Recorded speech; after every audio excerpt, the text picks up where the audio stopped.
All right, so this is Tape Echo.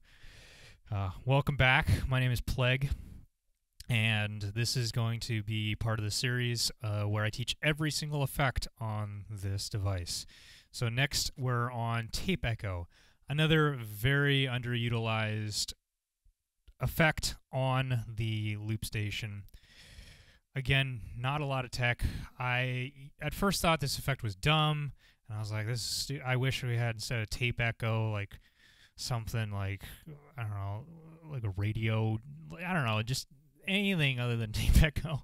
But as I researched it, it kept getting cooler. So there's a link in the description to a couple different things. But one is a really good description of the history of tape echo. So if that's something that fascinates you, definitely check out that article. And it's written by the people who made this. It was one of the first delay effects ever made digitally. And echo is kind of the old term used to describe both delay and reverb. So, but as those things became more specific and as we were able to figure out how to replicate a delay, which is just a repeating of the sound, and a reverb, which makes it sound like it's in a room almost, echo became its kind of split off into those two different effects. And it's used in more places than you think. Like, for example, to make spaceship sounds.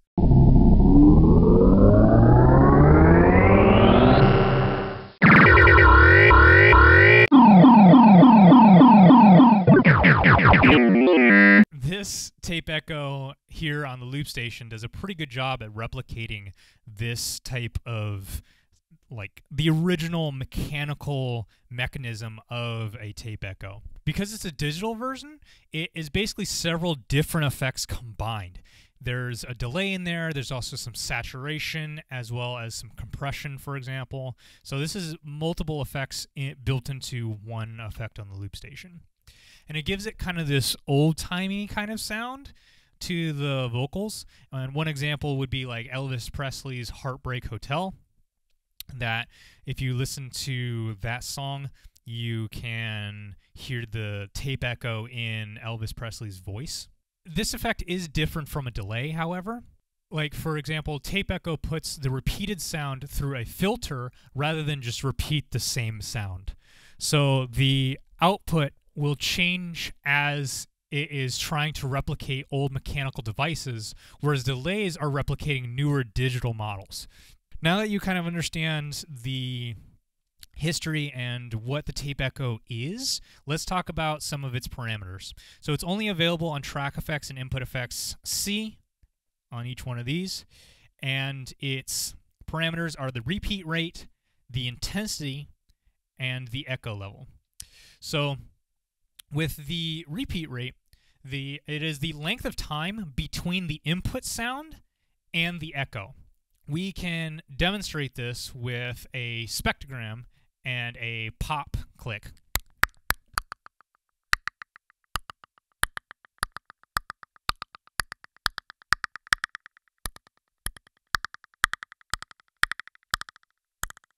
The intensity deals with the number of repeats that occur, which is also the duration. So the duration of the effect can be changed with the intensity. So again, I'll do kind of a mid-range repeat, and we'll do intensity and increase this, and we'll look at it on the spectrogram as well.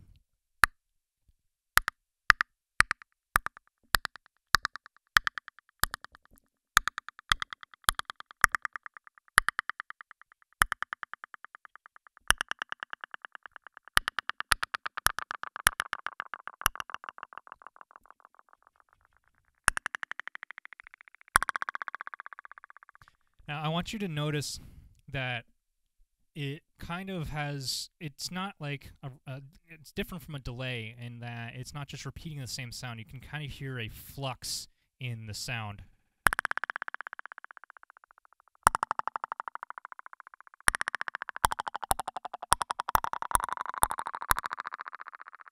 And then finally, we have the echo level. This is the volume of the echoes themselves, the effect.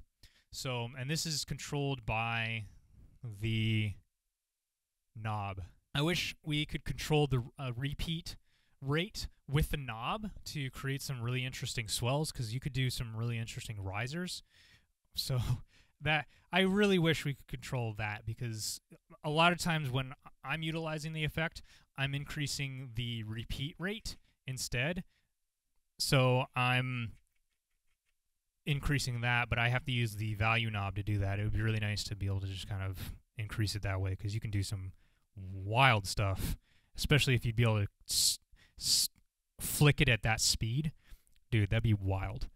But unfortunately, we can't adjust that, so we're stuck with it being on echo level for some reason. Anyways, you can't pair tape echo with like half of the effects, but you can pair it with the track effects. So make your whatever blah noise into the thing, and then you can do the tape echo to anything you want that way.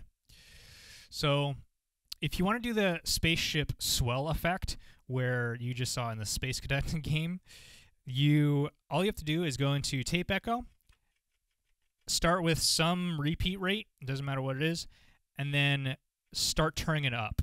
So I'll give you an idea of how you can use this here, for example. So if I wanted to do that kind of swell effect. Everyone is bouncing, everyone is bouncing, everyone is bouncing, everyone. And then we can increase the repeat rate. Everyone is bouncing.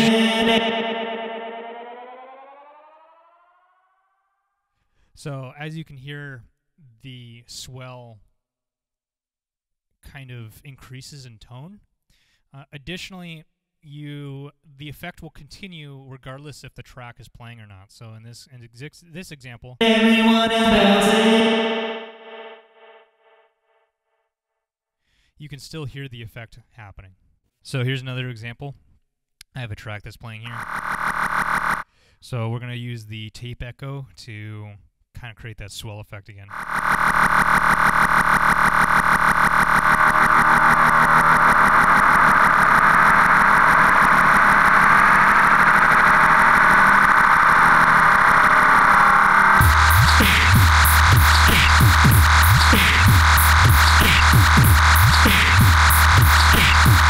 Another thing that you can use for it makes for a really good riser. So there's a lot of different risers that you can do to kind of build up to a drop.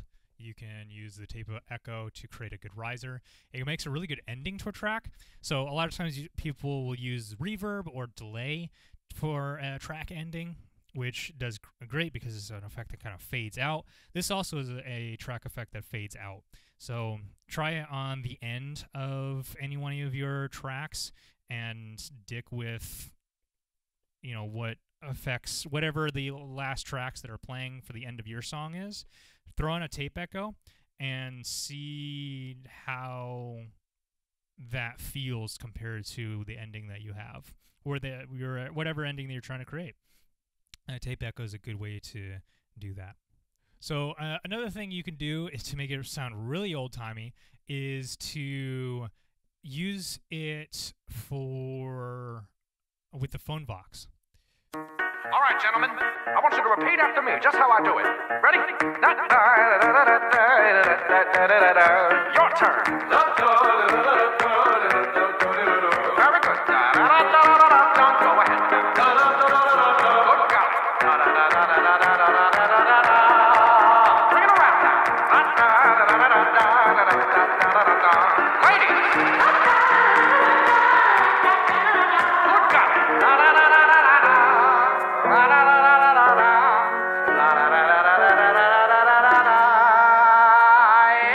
Ladies and gentlemen, may I present to you Mr. Charlie Puth on keys. So if you pair that up with the phone vox, again, it would be on the track effects because you do the phone vox on the dynamics, which you can't do for input effects at the same time for some reason.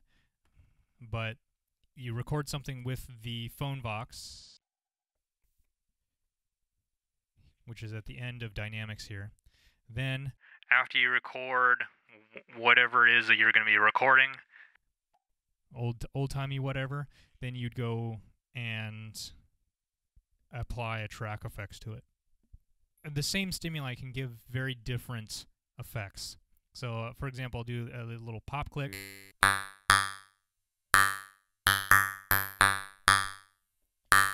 Right there. And then I'm going to do a tape echo.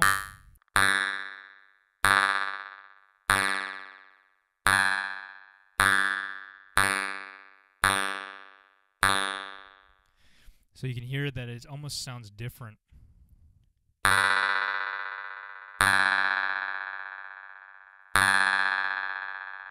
Each time, even though it has the same stimulus. Works really well with the guitar and vocals, as well as like clicking with your tongue. Those are the things that I've found that it works best with. But again, kind of play around with it. Hopefully this tutorial will kind of give you some inspiration to try a few more things with the tape echo. But let's see what it sounds like utilized in an actual full-on song.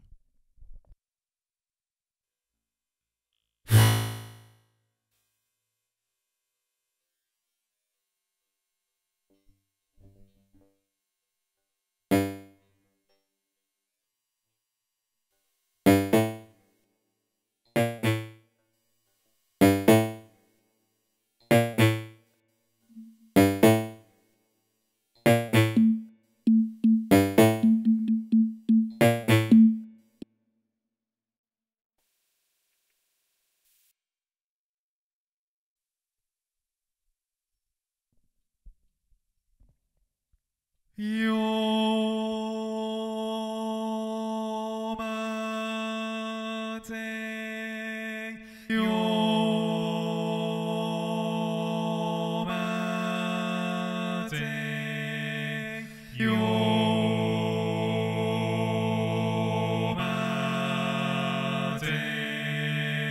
you're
Everyone is bouncing, everyone is bouncing, everyone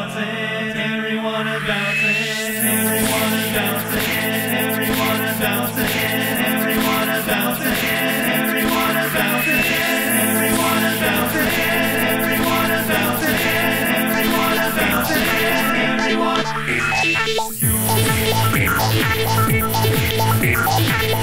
Everyone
Good Lord. How do you come up with this stuff? Oh, whatever. That's crazy.